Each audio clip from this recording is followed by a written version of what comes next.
नमस्कार साथियों, मेरा नाम है एसएन भारती और आप देख रहे हैं करंट अफेयर्स का नया सेगमेंट। और आज तारीख है आपको 8 अगस्त 2025। हम लोग जो है 8 अगस्त 2025 से जितने भी करंट अफेयर्स के महत्वपूर्ण क्वेश्चन बन सकते हैं उस सभी पर डिस्कस करेंगे। आइए बातचीत करते हैं पहले क्वेश्चन से। और पहले क्वेश्चन पर जाने से पहले आप लोगों को जो जो थीम पे जो प्रमुख क्वेश्चन दिखाई पड़ रहा है, क्या दिखाई पड़ रहा है कि ऑस्ट्रेलियाई पर्यटन ब्रांड एम्बेसडर कौन बनी है, तो सारा तेंदुलकर बनी है। तो इसके बारे में जो है, इस प्रश्न के बारे में हम लोग विस्तार से बातचीत करेंगे, है ना। चलिए हम लोग बातचीत कर लेते हैं पहले क्वेश्चन से। पहला क्वेश्चन क्या है, आइए देख लेते हैं। और देखते हैं तो हम लोग को दिवस से संबंधित है। और दिवस जो है राष्ट्रीय भाला फेंक दिवस। क्या है? राष्ट्रीय भाला फेंक दिवस जो है प्रतिवर्ष कब मनाया जाता है? तो राष्ट्रीय भाला फेंक दिवस देखते हैं तो कितने तारीख को मनाया जाता है। यह 7 अगस्त को मनाया जाता है। कितने तारीख को? ये 7 अगस्त को मनाया जाता है। तो राष्ट्रीय भाला फेंक जो है, यहाँ पर थोड़ा सा सुधार करिएगा, क्वेश्चन अपने लिखा गया है तो इसको जो है क्या लिखना है, फेंक करना है ना। राष्ट्रीय भाला फेंक दिवस जो है आपको कितने तारीख को मनाया जाता है? ये 7 अगस्त को मनाया जाता है। और इसी को जो है इंग्लिश में क्या बोलते हैं? जेवलिन थ्रो बोलते हैं। भाला फेंक को क्या बोलते हैं? जेवलिन बोलते हैं, है ना। और यह दिवस जो है पहली बार कब मनाया जाता है? तो पहली बार है यह 2021 में मनाया जाता है। तो यह दिवस नया दिवस है, तो ध्यान रखिएगा यह दिवस कब मनाया जा रहा है, कब से पहली बार, तो 2021 से कह सकते हैं कि यह मनाया जा रहा है ना। और ये किसके सम्मान में? ये जो है आपको भाला फेंक खिलाड़ी नीरज चोपड़ा के ये सम्मान में मनाया जाता है, जिन्होंने आपको टोक्यो 2000 कह सकते हैं कि 20 है ना, लेकिन होता खेल है 2021 में। तो ये आपको टोक्यो 2020 एथलेटिक्स में क्या करते हैं, ये भारत के लिए कह सकते हैं कि भाला फेंक में ये पहला ओलंपिक स्वर्ण पदक ये जीतते हैं। और इसी की याद में कह सकते हैं कि हम लोग मनाते हैं, क्या मनाते हैं, आपको राष्ट्रीय भाला फेंक दिवस जो है प्रतिवर्ष कितने तारीख को, ये 7 अगस्त को मनाया जाता है। तो भाला फेंक दिवस मनाने का यह निर्णय जो है इस खेल के प्रति क्या कह सकते हैं, अधिक युवाओं को आकर्षित करने और एथलेटिक्स में उज्जवल भविष्य के लिए चैंपियन तैयार करने का एक प्रयास भी है। और इसी वजह से जो है प्रतिवर्ष देखते हैं तो हम लोग कितने तारीख को, तो 7 अगस्त को जो है क्या मनाते हैं, भाला फेंक दिवस मनाते हैं ना। ये जो आप तस्वीर देख रहे हैं, ये आप नीरज चोपड़ा को देखे होंगे। और ये तो मान चलिए कि आपको बता ही चुके कि आपको 2020 जो कि खेल होती है आपको टोक्यो में 2021 में, उसमें ये क्या जीतते हैं, ये स्वर्ण पदक जीतते हैं। उसके बाद यदि बात करते हैं आपको 2024 में जो पेरिस ओलंपिक होती है, यहाँ पर इनके द्वारा क्या जीता जाता है, तो इनके द्वारा 2024 वाला पेरिस ओलंपिक में आपको ध्यान रखना है कि स्वर्ण, यहाँ पर रजत पदक जीतते हैं, सॉरी यहाँ पर क्या जीतते हैं, रजत पदक जीता जाता है। स्वर्ण पदक आपको पाकिस्तान के जो है खिलाड़ी उनके द्वारा जीता जाता है ना। तो ध्यान रखना है आपको, यहाँ पर जो है रजत पदक जीतते हैं पेरिस ओलंपिक आपको ये नीरज चोपड़ा के द्वारा। उम्मीद है कि आप समझ रहे होंगे बात को, है ना। और क्या कहते हैं, टोक्यो में जीतते हैं ये स्वर्ण पदक जीतते हैं। चलते हैं हम लोग अगले प्रश्न पर बात कर लेते हैं। और अगला प्रश्न जो है, देखिए क्या है, आप जो थीम पर देख रहे थे वही प्रश्न है कि ऑस्ट्रेलियाई पर्यटन अभियान का ब्रांड एम्बेसडर किससे नियुक्त किया गया है। क्या बात कर रहा है कि ऑस्ट्रेलिया का जो है पर्यटन जो है, और उसका जो ब्रांड एम्बेसडर कह सकते हैं कि ऑस्ट्रेलियाई पर्यटन अभियान का जो ब्रांड एम्बेसडर है, ये किसे नियुक्त किया गया है। ये नियुक्त किया गया है सारा तेंदुलकर को नियुक्त किया गया है। किन्हें नियुक्त किया गया है? सारा तेंदुलकर को। और सारा तेंदुलकर के बारे में आप लोग को पता होना चाहिए कि सारा तेंदुलकर जो है किनकी बेटी है।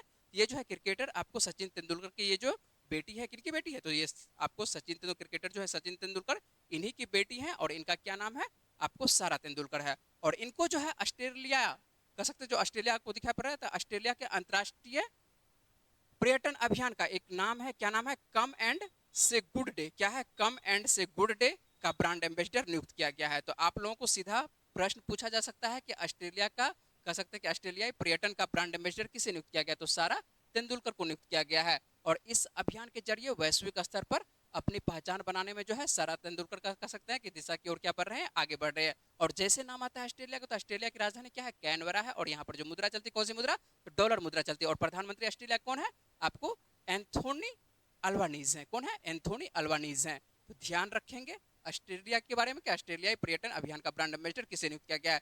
यदि बात करें कि आप लोगों को ये पीडीएफ कहाँ से मुहैया होगा, तो पीडीएफ यदि आप प्राप्त करना चाहते हैं ना, तो पीडीएफ के लिए आपको जाना पड़ेगा किस चैनल पर, तो सानवी जीएस सेंटर पटना पर, जो कि आपको मिलेगा कहाँ पर, ये टेलीग्राम। यदि टेलीग्राम आप सर्च करते हैं तो टेलीग्राम पर जाके आपको सर्च करना है सानवी जीएस सेंटर पटना। और इस चैनल पर जो है आपको कह सकते हैं कि प्रतिदिन का पीडीएफ जो है इस पे प्रोवाइड किया जाता है इस चैनल पे। तो आपको यदि पीडीएफ से पढ़ाई करना है तो आपको जाना पड़ेगा सानवी जीएस सेंटर पटना के टेलीग्राम चैनल पे, ठीक है। समझ रहे हैं बात को। और ये जो आप तस्वीर देख रहे हैं यही है क्या है, ये आपको सारा तेंदुलकर है। और ये जो सारा तेंदुलकर दिखाई पड़ रहे हैं, इन्हीं को क्या नियुक्त किया जा रहा है, तो इनको जो कह सकते हैं कि बना दिया गया है ब्रांड एम्बेसडर किस चीज का, तो ऑस्ट्रेलियाई पर्यटन का ब्रांड एम्बेसडर बनाया गया है ना, तो ऑस्ट्रेलियाई पर्यटन का ब्रांड एम्बेसडर बनाया गया है। तो ये आप ध्यान रखेंगे, ये किनकी कह सकते हैं कि आपको पुत्री है, तो ये आपको जो क्रिकेटर सचिन तेंदुलकर है, तो सचिन तेंदुलकर की ये बेटी है। पहचानते ही होंगे आप लोग इनको, है ना, फेमस है। चलिए आगे चलते हम लोग बात कर लेते हैं अगले प्रश्न पर। अगला प्रश्न देख लेते हैं क्या है, और ये खेल से संबंधित ही है ना। हाल ही में किस टीम ने वर्ल्ड चैंपियनशिप ऑफ लीजेंड्स 2025 जीती है, तो ये किसके द्वारा जीता गया है, तो ये दक्षिण अफ्रीका के द्वारा जीता गया है। दक्षिण अफ्रीका के द्वारा क्या जीता जा रहा है, तो ये आपको जो हो रहा था, खेल हो रहा था world championship of legends, legends वाला है ना, जिसमें कि वरिष्ठ खिलाड़ी भाग लेते हैं, उसका वर्ल्ड चैंपियंस 2025 वाला किसके द्वारा जीता जा रहा है, तो ये दक्षिण अफ्रीका के द्वारा जीता जा रहा है। और ये खेल होता कहाँ है, तो बर्मिंघम के एजवेस्टन में ये खेल आयोजित होता है। और यहाँ पर जो है फाइनल में जो है दक्षिण अफ्रीका जो है पाकिस्तान को क्या कर देता है, पराजित करता है। तो फाइनल किसमें खेला गया था, तो फाइनल जो आपको दक्षिण अफ्रीका और पाकिस्तान के बीच में हुआ था, है ना। और इसमें जो है जीतता कौन है, तो जीता है दक्षिण अफ्रीका, ठीक है। जो दक्षिण अफ्रीका के लीजेंड्स खिलाड़ी हैं वो जीतते हैं। और पहले बल्लेबाजी करते हुए बात करें, पहले बल्लेबाजी करते हुए पाकिस्तान की टीम जो है 20 ओवर में 5 विकेट पर 195 रन बना लेते हैं। जवाब में यदि बात करते हैं कि दक्षिण अफ्रीका की टीम जो है 1 विकेट गवाकर मात्र 16.5 ओवर में, है ना, ये लक्ष्य को क्या कर लेते हैं, हासिल कर लेते हैं। और जिसमें आप लोग नाम सुने होंगे 360 डिग्री प्लेयर, जो कि नाम इसके नाम से जाना जाता है कौन, एवी डिविलियर्स, है ना। तो एवी डिविलियर्स जो है इसमें आपको लीडर क्या कर सकते हैं, आपको ये लीजेंड्स वाले में जो है भाग लेते हैं और खेलते हैं। और इसमें मात्र 60 गेंदों में 12 चौकों कह सकते हैं और 7 छक्कों की मदद से 120 रन ये बनाते हैं। कितना रन बनाते हैं, तो 60 गेंद कह सकते हैं, 60 गेंदों का ये सामना करते हैं, उसमें 12 चौके और 7 छक्कों की मदद से 120 रन की नवाद पारी खेलते हैं। जिससे क्या होता है कि दक्षिण अफ्रीका आसानी से पाकिस्तान को क्या कर देता है, पराजित कर देता है ना।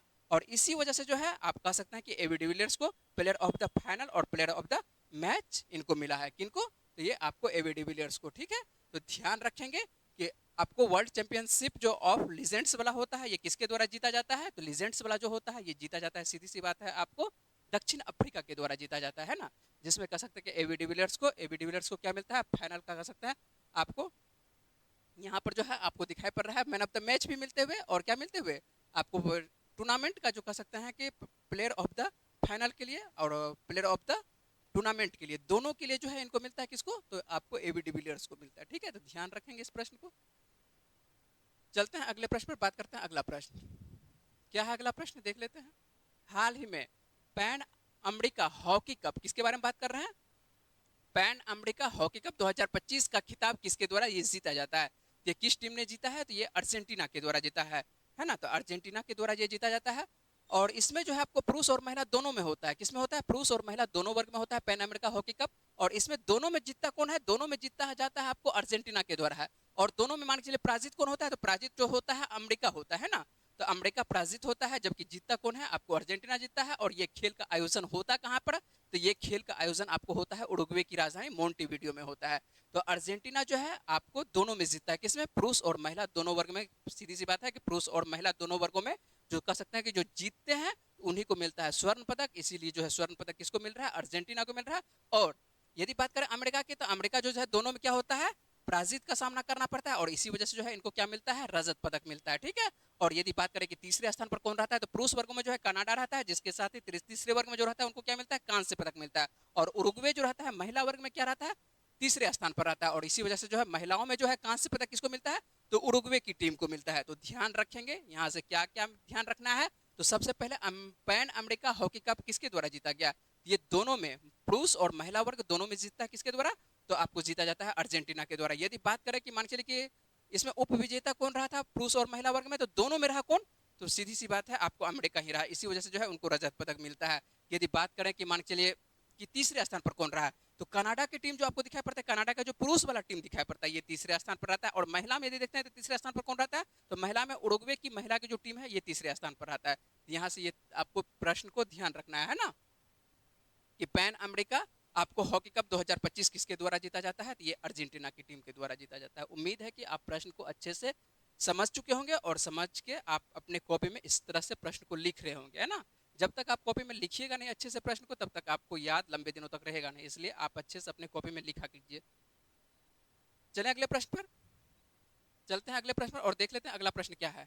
आप लोग ओला यूज करते हैं होंगे और उबर यूज करते होंगे, जो मान के चलिए कि शहरी क्षेत्रों में होंगे, दिल्ली, पटना, है ना, या आप कह सकते हैं लखनऊ, किसी भी मान के चलिए कि आप राजधानी, किसी भी राज्य की राजधानी, सीधी सी बात है, किसी की राज्य की राजधानी कह सकते हैं, या कोई भी बड़े शहर है, जैसे कि आपको बेंगलुरु हुआ, है ना, आपको क्या कहते हैं चेन्नई हो गया, मुंबई हो गया, आप लोग वहां पर यूज करते हैं, क्या यूज करते हैं, ओला और उबर। हम लोग ऐप यूज करते हैं, क्या यूज करते हैं, एक ऐप रहता है जो कि मान चलिए आसानी से ऐप पर हम लोग बुक करते हैं, ओला और उबर को बुक करते हैं, यदि कहीं जाना हो तो, है ना, कहीं जाना हो तो हम लोग क्या कहते हैं ओला उबर बुक करते हैं। इसी पर देखिए प्रश्न क्या है, और ये प्रश्न जो है मान चलिए कि आपको भारत सरकार से संदर्भित है, तो देखना पड़ेगा आपको कि ओला और उबर को टक्कर देने के लिए सहकारी क्षेत्र द्वारा शुरू की गई नई टैक्सी सेवा का नाम क्या है। तो नई टैक्सी जो है आपको भारत सरकार के द्वारा लाया जा रहा है, ये नई टैक्सी सेवा का नाम क्या है, तो इसका नाम ही रखा गया है क्या, भारत ही रख दिया गया है। क्या नाम रखा गया है, आपको भारत ही रखा गया है ना, ध्यान रखेंगे कि ओला उबर को टक्कर देने के लिए जो सहकारी क्षेत्र के द्वारा जो शुरू की गई है नई टैक्सी सेवा,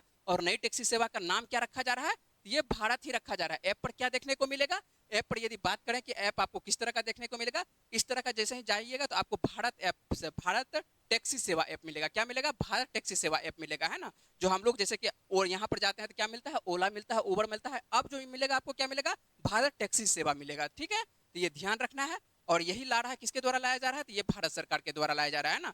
तो ये आप लोगों को प्रश्न ध्यान रखना है कि सहकारी क्षेत्र में ओला और उबर जैसी स्थापित कंपनियों से सीधे प्रतिस्पर्धा करने के उद्देश्य से जो है भारत नाम से एक नई टैक्सी सेवा शुरू की जा रही है ना।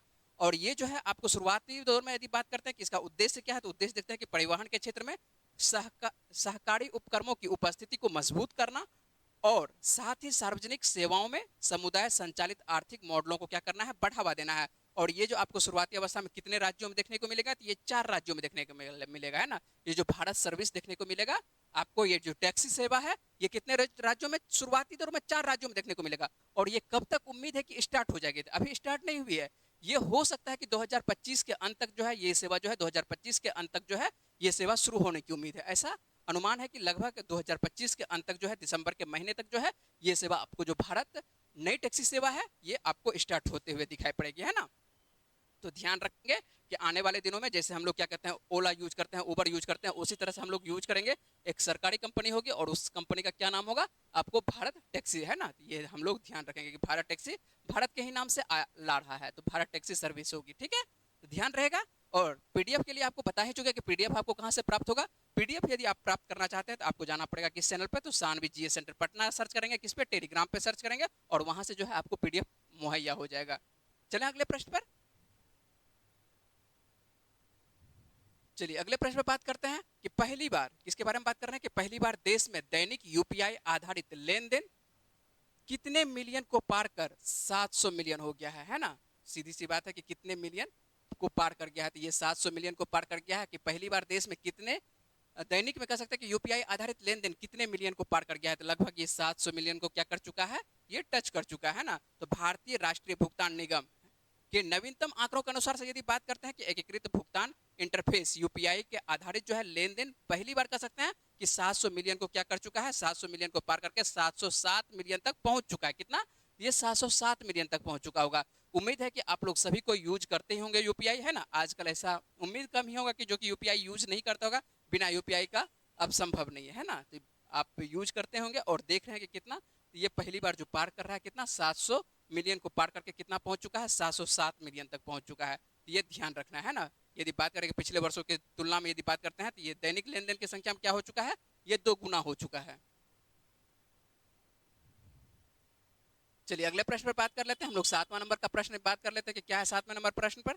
तो यहाँ पर जो है हाल ही में इंडिया इलेक्ट्रिक मोबिलिटी इंडेक्स किसने लॉन्च किया है, ये किसके द्वारा लॉन्च किया गया है, तो ये नीति आयोग के द्वारा लॉन्च किया गया है। नीति आयोग ने कह सकते हैं कि नई दिल्ली में, ये कहाँ पर लॉन्च किया गया है, तो ये नई दिल्ली में। नई दिल्ली में भारत में इलेक्ट्रिक वाहनों के लिए 200 अरब डॉलर के भारत इलेक्ट्रिक मोबिलिटी इंडेक्स का पहला संस्करण क्या कर दिया है, ये जारी कर दिया है।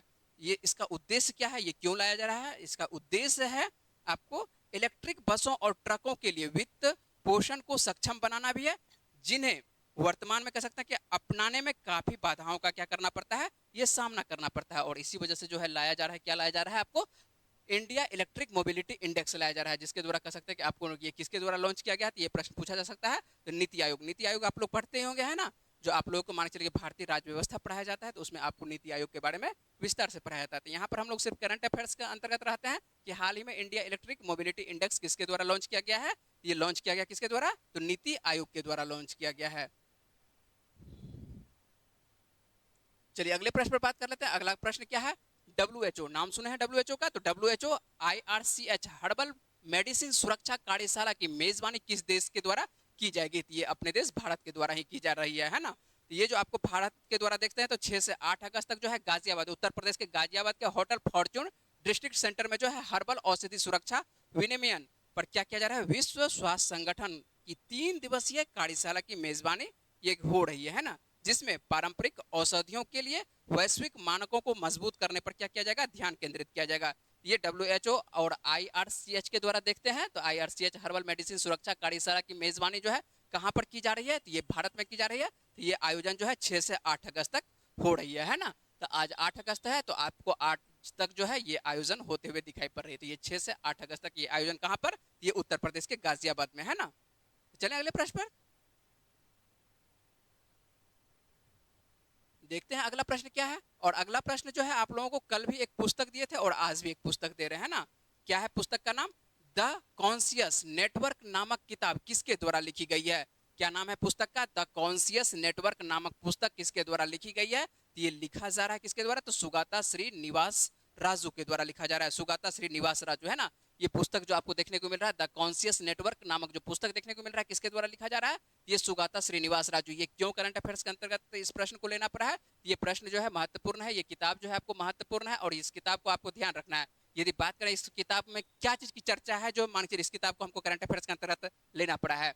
इस किताब में जो है यदि बात करें कि आप लोग 1975 का कहानी सुनेंगे कि 1975 में क्या लगाया जाता है, इमरजेंसी लगाया जाता है ना, किसके द्वारा, तो इंदिरा गांधी के द्वारा।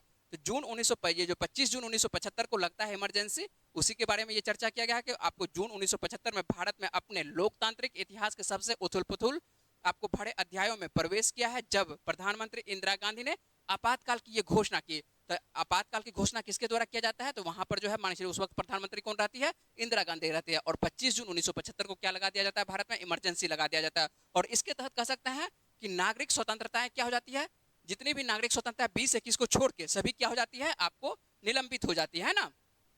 तो आपातकाल के समय में आप लोग समय पढ़े होंगे कि आपातकाल के समय में आपका जो मूल अधिकार हनन होता है, ये किस देश से लिए हैं, तो हम लोग कहां से लिए हैं, जर्मनी के वेमर संविधान से लिए हैं। तो आप लोगों का जो 20-21 को छोड़ के और सभी क्या होता है, जितने भी मूल अधिकार हम लोगों को भारत सरकार के द्वारा मिला है, सभी क्या हो जाता है, निलंबित हो जाता है आपातकाल के समय में। और यही हो रहा है कब, 25 जून 1975 को इंदिरा गांधी जब प्रधानमंत्री रहती है, तो देश में क्या लगा देती है, तो आपातकाल लगा देती है। और इसी वजह से जो है नागरिक स्वतंत्रताएं क्या हो जाती है, मूल अधिकार क्या हो जाता है, निलंबित हो जाता है। और चुनाव को क्या कर दिया जाता है, स्थगित कर दिया जाता है। उसका कार्यकाल जो है, लोकसभा का कार्यकाल आप लोग पढ़ेंगे कि लोकसभा का कार्यकाल को क्या कर दिया जाता है, बढ़ा दिया जाता है। उसके बाद प्रेस सेंसरशिप लागू कर दी जाती है ना। और कह सकते हैं कि हजारों राजनीतिक जो विरोधी रहते हैं, है ना, जो मान के चल, सीधी सी बात है, उस वक्त कांग्रेस का जो विरोधी हुआ करते थे, उनको सीधे जेल में डाल दिया जाता है।